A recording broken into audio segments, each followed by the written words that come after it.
रामायण की अमृत धारा में आप सबका स्वागत है। सभी सुनने वाले सज्जनों को जय सिया राम जी। लंका कांड भाग 9। सियापति रामचंद्र जी की जय, पवन सुत हनुमान जी की जय, उमापति महादेव जी की जय। जय जय सीताराम जी। रामायण के पिछले भाग में आपने वहां तक सुना था जब आकाश में देवतागण ये कौतुक देख रहे हैं। उन्हें कभी खेद होता है और कभी आनंद होता है। अब इसके आगे से लक्ष्मण और मेघनाथ दोनों योद्धा अत्यंत क्रोध करके एक दूसरे से भिड़ते हैं। एक दूसरे को कोई किसी को जीत नहीं सकता। राक्षस छल बल माया और अनीति अधर्म करता है। तब भगवान लक्ष्मण जी क्रोधित हुए और उन्होंने तुरंत उसके रथ को तोड़ डाला और सारथी के टुकड़े टुकड़े कर दिए। लक्ष्मण जी उस पर अनेक प्रकार से प्रहार करने लगे। राक्षस के प्राण मात्र शेष रह गए। रावण पुत्र मेघनाद ने मन में अनुमान किया कि अब तो प्राण संकट आ बना, ये मेरे प्राण हर लेंगे। तब उसने वीर घातनी शक्ति चलाई। वह तेज पूर्ण शक्ति लक्ष्मण जी की छाती में लगी। शक्ति के लगने से उन्हें मूर्छा आ गई। तब मेघनाद भय छोड़कर उनके पास चला गया। दोहा। मेघनाद समकोटि सत, जोधा रहे उठाई, जगदाधार शेष किमी, उठे चले खिसियाई, सियापति रामचंद्र जी की जय। मेघनाद के समान 100 करोड़ योद्धा उन्हें उठा रहे हैं, परंतु जगत के आधार श्री शेष जी लक्ष्मण जी उनसे कैसे उठते। तब वे लजाकर चले गए।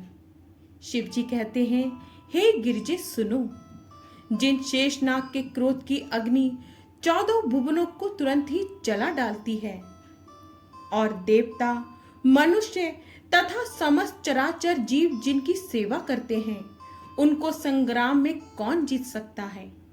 इस लीला को वही जान सकता है जिस पर श्री राम जी की कृपा हो। संध्या होने पर दोनों ओर की सेनाएं लौट चली।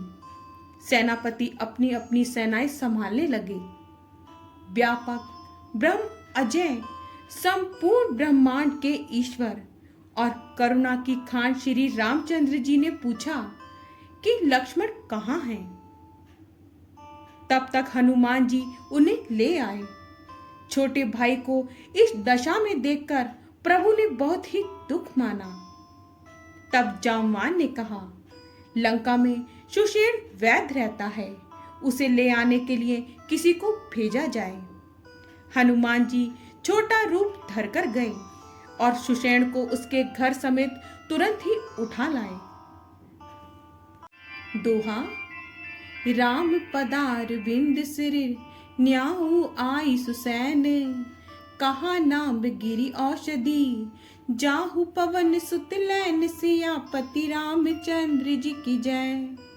सुषेण ने आकर श्री राम जी के चरणार बिंदों में सिर नवाया। उसने पर्वत और औषधि का नाम बताया और कहा कि हे पवन पुत्र, औषधि लेने जाओ। श्री राम जी के चरण कमलों को हृदय में रखकर पवन पुत्र हनुमान जी अपना बल बखान कर, अर्थात मैं अभी लिए आता हूं, ऐसा कहकर चले। उधर एक गुप्तचर ने रावण को इस रहस्य की खबर दी। तब रावण काल नेमी के घर आया। रावण ने उसको सारा मर्म हाल बतलाया। काल नेमी ने सुना और बार बार सिर पीटा। उसने कहा, तुम्हारे देखते देखते जिसने नगर जला डाला, उसका मार्ग कौन रोक सकता है। श्री रघुनाथ जी का भजन करके तुम अपना कल्याण करो। हे नाथ, झूठी बकवास छोड़ दो।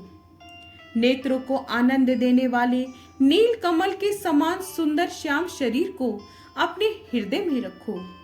मैं तू भेदभाव और ममता रूपी मूर्ता को त्याग दो। महामोह अज्ञान रूपी रात्रि में सो रहे हो, सो जाग उठो। जो काल रूपी सर्प का भी भक्षक है, कहीं स्वप्न में भी वह रण में जीता जा सकता है। दोहा। सुनि दस कंठ रिसान अति, तेहि मन कीन विचारे। राम दूत कर मरो बरु, यह खल रत मल भार। सियापति रामचंद्र जी की जय। उसकी ये बातें सुनकर रावण बहुत ही क्रोधित हुआ। तब कालनेमी ने मन में विचार किया कि इसके हाथों से मरने की अपेक्षा श्री राम जी के दूत के हाथ से ही मरूं तो अच्छा है। यह दुष्ट तो पाप समूह में रत है। वह मन ही मन में ऐसा कहकर चला और उसने मार्ग में माया रची, तालाब, मंदिर और सुंदर बाग बनाया। हनुमान जी ने सुंदर आश्रम देखकर सोचा कि मुनि से पूछकर जल पी लूं, जिससे थकावट दूर हो जाए। राक्षस वहां कपट से मुनि का वेश बनाए विराजमान था। वह मूर्ख अपनी माया से मायापति के दूत को मोहित करना चाहता था। मारुति ने उसके पास जाकर मस्तक नवाया। वह श्री राम जी के गुणों की कथा कहने लगा। वह बोला, रावण और राम में महान युद्ध हो रहा है। राम जी जीतेंगे, इसमें संदेह नहीं है। हे भाई, मैं यहाँ रहता हुआ ही सब देख रहा हूँ। मुझे ज्ञान दृष्टि का बहुत बड़ा बल है। हनुमान जी ने उससे जल मांगा तो उसने कमंडल से दे दिया। हनुमान जी ने कहा, थोड़े जल से मैं तृप्त नहीं होने का। तब वह बोला, तालाब में स्नान करके तुरंत लौट आओ तो मैं तुम्हें दीक्षा दूं, जिससे तुम ज्ञान प्राप्त करो।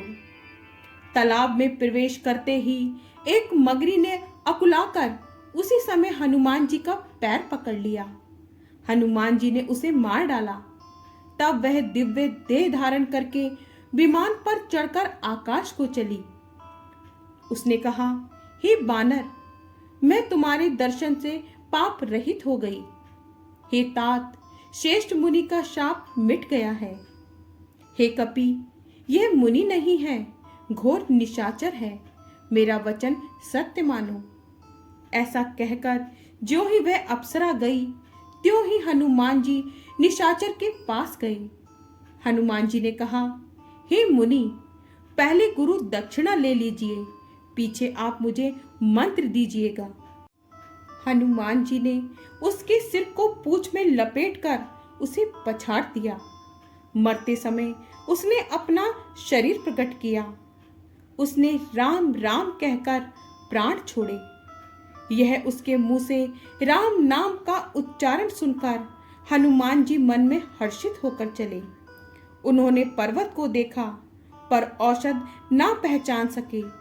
तब हनुमान जी ने एकदम से पर्वत को ही उखाड़ लिया। पर्वत लेकर हनुमान जी रात ही में आकाश मार्ग से दौड़ चले और अयोध्यापुरी के ऊपर पहुंच गए। दोहा।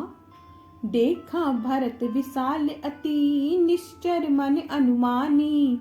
बिन फरसायक मार्यो, चाप सवन लगी तानी। सियापति रामचंद्र जी की जय। भरत जी ने आकाश मार्ग में अत्यंत विशाल सब रूप देखा। तब मन में अनुमान किया कि यह कोई राक्षस है। उन्होंने कान तक धनुष को खींचकर बिना फल का एक बाण मारा। बाण लगते ही हनुमान जी राम राम रघुपति का उच्चारण करते हुए मूर्छित होकर पृथ्वी पर गिर पड़े। फिर वचन राम नाम सुनकर भरत जी उठकर दौड़े और बड़ी उतावली से हनुमान जी के पास आए। हनुमान जी को व्याकुल देखकर उन्होंने हृदय से लगा लिया, बहुत तरह से जगाया, पर वे जगते ना थे। तब भरत जी का मुख उदास हो गया।